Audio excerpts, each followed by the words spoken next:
Yohanes 2. Perkawinan di Kana. Ayat 1. Pada hari ketiga ada perkawinan di Kana yang di Galilea, dan ibu Yesus ada di situ. Ayat 2. Yesus dan murid-muridnya diundang juga ke perkawinan itu. Ayat 3. Ketika mereka kekurangan anggur, ibu Yesus berkata kepadanya, "Mereka kehabisan anggur." Ayat 4, kata Yesus kepadanya, "Mau apakah engkau daripadaku, Ibu? Saatku belum tiba." Ayat 5, tetapi Ibu Yesus berkata kepada pelayan-pelayan, "Apa yang dikatakan kepadamu, buatlah itu." Ayat 6, di situ ada 6 tempayan yang disediakan untuk pembasuhan menurut adat orang Yahudi. Masing-masing isinya 2-3 buyung. Ayat 7, Yesus berkata kepada pelayan-pelayan itu, "Isilah tempayan-tempayan itu penuh dengan air." Dan mereka pun mengisinya sampai penuh. Ayat 8, lalu kata Yesus kepada mereka, "Sekarang cedoklah dan bawalah kepada pemimpin pesta." Lalu mereka pun membawanya. Ayat 9, setelah pemimpin pesta itu mengecap air yang telah menjadi anggur itu, dan ia tidak tahu dari mana datangnya, tetapi pelayan-pelayan yang mencedok air itu mengetahuinya. Ia memanggil mempelai laki-laki. Ayat 10, dan berkata kepadanya, "Setiap orang menghidangkan anggur yang baik dahulu, dan sesudah orang puas minum, barulah yang kurang baik. Akan tetapi engkau menyimpan anggur yang baik sampai sekarang." Ayat 11, hal itu dibuat Yesus di Kana yang di Galilea sebagai yang pertama dari tanda-tandanya, dan dengan itu ia telah menyatakan kemuliaannya dan murid-muridnya percaya kepadanya. Yesus di Kapernaum. Ayat 12, sesudah itu Yesus pergi ke Kapernaum bersama-sama dengan ibunya dan saudara-saudaranya dan murid-muridnya, dan mereka tinggal di situ hanya beberapa hari saja.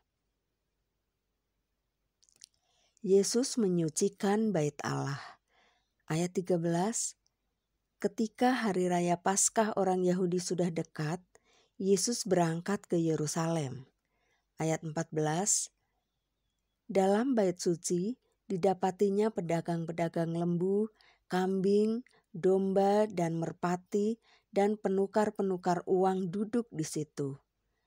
Ayat 15, ia membuat cambuk dari tali, lalu mengusir mereka semua dari bait suci dengan semua kambing domba dan lembu mereka. Uang penukar-penukar dihamburkannya ke tanah dan meja-meja mereka dibalikkannya. Ayat 16, kepada pedagang-pedagang merpati ia berkata, "Ambil semuanya ini dari sini.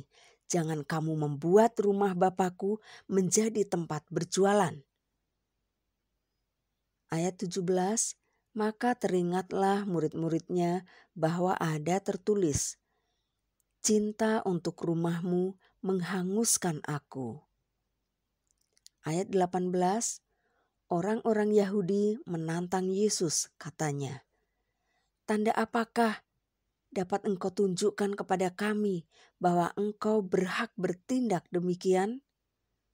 Ayat 19, jawab Yesus kepada mereka, "Rombak bait Allah ini, dan dalam 3 hari aku akan mendirikannya kembali."